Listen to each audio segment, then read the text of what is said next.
Assalamualaikum warahmatullahi wabarakatuh.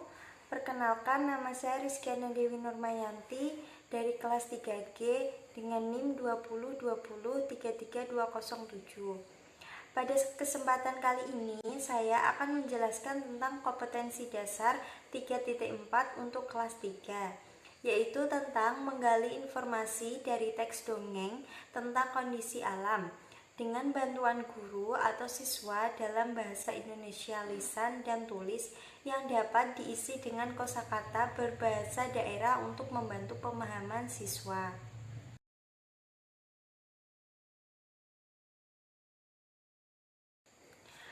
Assalamualaikum, selamat pagi anak-anak.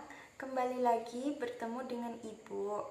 Kali ini kita akan membahas tentang KD 3.4, yaitu tentang menggali informasi dari teks dongeng tentang kondisi alam dengan bantuan guru atau teman dalam bahasa Indonesia lisan dan tulis yang dapat diisi dengan kosakata bahasa untuk membantu pemahaman anak-anak. Nah, sebelum kita memulai kegiatan belajar pada pagi hari ini, apakah anak-anak sudah sarapan? Bagaimana kabarnya hari ini? Apakah semuanya sehat? Anak-anak harus semangat ya mengikuti pembelajaran pada pagi hari ini. Nah, KD ini masuk ke dalam aspek menyimak kritis. Nah, sebelum memulai kegiatan pembelajaran pada pagi hari ini, apakah anak-anak sudah mengetahui apa itu menyimak kritis? Apakah anak-anak ada yang mengetahui? Ayo, siapa yang ingin menjawab? Tidak ada? Baik, Ibu akan menjelaskan apa itu menyimak kritis. Menyimak kritis adalah kegiatan menyimak untuk mencari kesalahan atau butir-butir yang benar dan baik dari ujaran seseorang pembicara. Nah, selain mencari kesalahan, anak-anak juga bisa mendapatkan butir-butir yang benar dari ujaran seorang pembicara. Begitu ya anak-anak penjelasan tentang menyimak kritis. Nah anak-anak, sebelum kita masuk ke dalam inti pembelajaran pada pagi hari ini, Ibu akan memberikan atau menayangkan sebuah video dongeng kepada anak-anak. Nah, Ibu meminta anak-anak untuk mengamati, mendengarkan, dan menyimak baik-baik dari video yang sudah Ibu tayangkan. Nah, dari melihat video tersebut, setelah kita semua selesai menonton, nanti Ibu akan membagi anak-anak menjadi 4 kelompok dan Ibu akan memberikan beberapa pertanyaan untuk dijawab. Jadi Ibu mohon kepada anak-anak untuk menyimak dengan baik dari video yang sudah Ibu tayangkan. Sudah siap melihat? Sudah siap memperhatikan videonya ya anak-anak? Baik, Ibu akan mulai menayangkan videonya. Siap-siap mendengarkan ya anak-anak.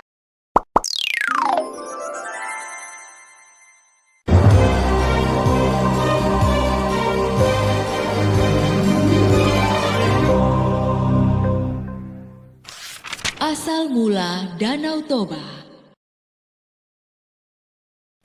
Di sebuah lembah daerah Sumatera, hiduplah seorang petani bernama Toba. Dia seorang petani yang sangat rajin. Namun sayang, hasil kebunnya tidak berhasil dan dia kelaparan. Karena lapar, maka Toba pergi memancing di sungai. Lama sekali dia menunggu hingga dia putus asa. Saat Toba memutuskan untuk pulang, tiba-tiba ada yang menarik umpannya. Toba kegirangan dan menarik pancingnya. Wah, ada ikan besar. Seru Toba. Benar saja, di ujung kailnya tersangkut ikan besar bersisik emas. Toba segera membawa ikan besar itu untuk dimasak di rumah. Sampai di rumah, Toba kecewa sebab kayu bakarnya telah habis. Tidak ada kayu bakar di sini. Sebaiknya aku akan mencari kayu bakar ke ladang sekarang. Kemudian, ikan itu pun diletakkan di dalam baskom. Dan Toba pergi mencari kayu bakar ke ladang. Aku akan makan enak hari ini. Seru Toba sambil membawa kayu bakar ke belakang rumahnya. Api sudah mulai menyala. Namun, saat Toba hendak mengambil ikan itu, alangkah terkejutnya ia. Sebab ikan itu sudah lenyap. Yang ada justru berkeping-keping uang emas. Hah? Di mana ikanku tadi? Dan itu uang emas siapa? Namun, saat Toba membuka pintu kamar, alangkah terkejutnya dia. Seorang perempuan tinggi semampai dengan rambut panjang sedang menyisir rambutnya di depan cermin. Wah, alangkah cantiknya perempuan ini. Hei, siapakah engkau ini? Tanya Toba. Perempuan itu membalikan badan dan Toba semakin terpesona. Belum pernah dia melihat perempuan secantik dia. Akulah penjelmaan ikan yang kamu tangkap tadi. Sementara keping uang emas tadi adalah sisik-sisikku. Toba terbengong-bengong. Perempuan itu pun tersenyum. Aku dikutuk oleh Dewata menjadi ikan. Tapi berkat engkau, kutukan itu hilang. Mari kita ke dapur, akan kumasakkan kamu makanan. Kamu pasti lapar. Toba hanya menurut ketika perempuan itu mengajaknya ke dapur. Dengan cekatan, perempuan itu segera menyiapkan makanan. Toba sangat takjub dengan kelihayan perempuan itu di dapur. Dia berkata dalam hati, Seandainya dia ini jadi istriku. rupanya si perempuan itu bisa membaca keinginan hati Toba. Aku mau jadi istrimu, tapi aku punya satu syarat. Kata perempuan itu setelah Toba selesai makan. Toba sangat terkejut mendengar perkataannya. Katakan, apa syaratnya? Jika kita menikah nanti, jangan pernah mengungkit asal mulaku sebagai seekor ikan. Aku tidak akan menanggung akibatnya jika kamu melanggarnya. Toba menyanggupinya. Baginya itu syarat yang mudah. Toba dan perempuan itu akhirnya menikah. Toba semakin bekerja keras di ladang untuk mencukupi kebutuhan mereka sehari-hari. Lalu istrinya mengandung. Toba sangat bahagia. Dia tidak sabar menunggu kelahiran anaknya. Tidak lama kemudian, seorang bayi laki-laki lahir. Toba memberinya nama Samosir. Samosir tumbuh menjadi anak yang sangat nakal dan pemalas.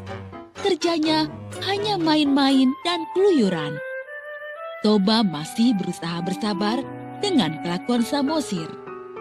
Jika Toba bekerja di ladang, Samosir tidak pernah mau mengantarkan makanan yang sudah dimasak istrinya. Akhirnya, istrinya sendiri yang mengantar makanan itu kepada Toba. Istriku, kamu jangan terlalu memanjakan anak kita, Samosir. Jika terus dimanjakan, dia malah jadi tambah nakal. Istri Toba tersenyum dan berkata, Bersabarlah Kanda, suatu hari nanti Samosir akan menyadarinya. Aku sudah cukup bersabar, Dinda. Tapi kesabaran itu kan ada batasnya. Suatu hari, istri Toba membujuk Samosir untuk mau mengantar makanan ke ladang untuk Toba. Semula Samosir tidak mau, namun ibunya terus membujuknya. Akhirnya, Samosir mau. Baiklah ibu, nanti aku akan antar makanan ini untuk ayah. Namun di tengah jalan, Samosir malah bermain bersama teman-temannya. Selesai bermain, Samosir merasa lapar. Aduh, lapar sekali aku. Aku makan saja makanan ini. Dia pun memakan makanan yang seharusnya untuk ayahnya. Samosir hanya menyisakan sedikit makanan. Di ladang, Toba tidak sabar menunggu makanan yang tidak kunjung datang. Dia sudah sangat lapar. Apalagi pagi tadi tidak sempat sarapan karena banyak sekali pekerjaan yang dilakukannya hari ini. Di kejauhan, Samosir datang dengan berlari-lari. Kemana saja kamu, Samosir? Ayah sudah menunggumu lama sekali. Huh, Samosir tidak menjawab dan langsung memberikan rantang berisi makanan.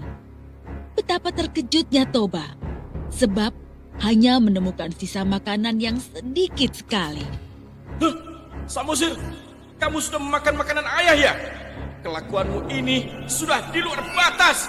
Dasar anak ikan. Kemari kamu. Huh. Kemarahan Toba tidak terbendung lagi. Tanpa sadar, dia sudah mengucapkan pantangan yang dulu disyaratkan istrinya. Toba memukul Samosir hingga menangis kencang. Samosir pun berlari menuju rumah. Ibu, ibu, ibu. Sesampainya di rumah, Samosir mengadu pada ibunya. Ibu, kata ayah, aku ini anak ikan. Apa benar ibu? Istri Toba merasa sedih karena Toba telah mengungkit asal-usulnya. Kemudian, dia menyuruh Samosir untuk berlari ke atas bukit. Samosir, cepatlah kau lari ke atas bukit, nak, sebelum air bah datang. Baik ibu. Samosir menurut. Maka, segeralah langit berwarna gelap dan petir menyambar-nyambar. Tiba-tiba, air bah muncul dari arah sungai. Istri Toba tiba-tiba meloncat ke dalam air bah dan seketika menjadi ikan kembali. Toba yang bekerja di ladang terkejut karena tiba-tiba air bah datang. Air apa itu? Ada apa ini? Dia tidak sempat melarikan diri. Toba hanyut dan tenggelam dalam air bah. Segera saja, air bah menggenangi seluruh lembah dan hanya menyisakan pucuk bukit di tengahnya. Di bukit itu, Samosir sembunyi. Namun saat air bah menjadi danau, Samosir pun menjadi pulau. Itulah sebabnya danau itu dinamai Danau Toba dan pulau di tengahnya disebut Samosir.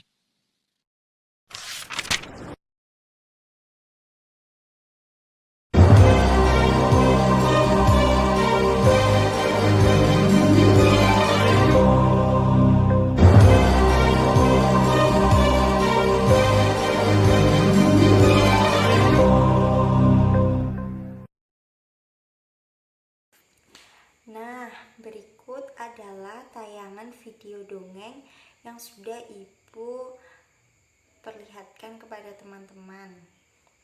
Kepada anak-anak sudah Ibu tayangkan. Nah, anak-anak juga sudah melihat, menyimak video yang sudah Ibu tayangkan. Selanjutnya, Ibu akan membagi anak-anak membagi kelompok. Ibu membagi dari deret sebelah kanan, paling kanan yaitu kelompok 1, kemudian yang sebelahnya kelompok 2, kemudian sebelahnya kelompok 3, dan yang paling terakhir yaitu paling pojok sini adalah kelompok 4. Nah, sudah terbagi semua kelompoknya.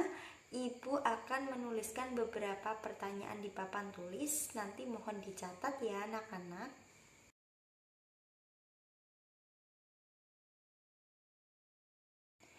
Nah, silakan anak-anak bisa berkelompok sesuai dengan kelompoknya ya.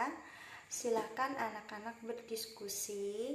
Ibu kasih waktu 30 menit untuk berdiskusi mencari jawaban dari pertanyaan-pertanyaan yang sudah Ibu tuliskan di papan tulis. Nah, Ibu meminta anak-anak bisa berdiskusi dengan baik, jangan bertengkar ya anak-anak. Nah, selamat berdiskusi anak-anak. Oh iya anak-anak, Ibu ingin menyampaikan jika waktu berdiskusi sudah selesai, Ibu meminta anak-anak untuk maju per kelompok untuk memaparkan hasil diskusi dari kelompoknya masing-masing. Nah, nanti teman-teman yang lainnya harus memberikan apresiasi yang bagus kepada temannya yang sudah maju, memberi tepuk tangan atau memberi pujian kepada temannya yang sudah mempresentasikan jawabannya di depan kelas. Nah, sudah ya. Selamat berdiskusi untuk semua kelompok 1, kelompok 2, dan kelompok 3 dan kelompok 4. Selamat berdiskusi dengan baik. Baik anak-anak, karena pembelajaran pada pagi hari ini waktunya sudah selesai, jadi Ibu akan melanjutkan kegiatan presentasinya pada besok ya. Besok anak-anak mulai presentasi dari kelompok 1, 2, 3, dan 4. Nah, Ibu mohon maaf ya jika ada salah kata yang kurang mengenakan hati anak-anak. Ibu minta maaf. Terima kasih atas perhatiannya pada pagi hari ini. Sampai jumpa kembali besok. Wassalamualaikum warahmatullahi wabarakatuh. Terima kasih anak-anak.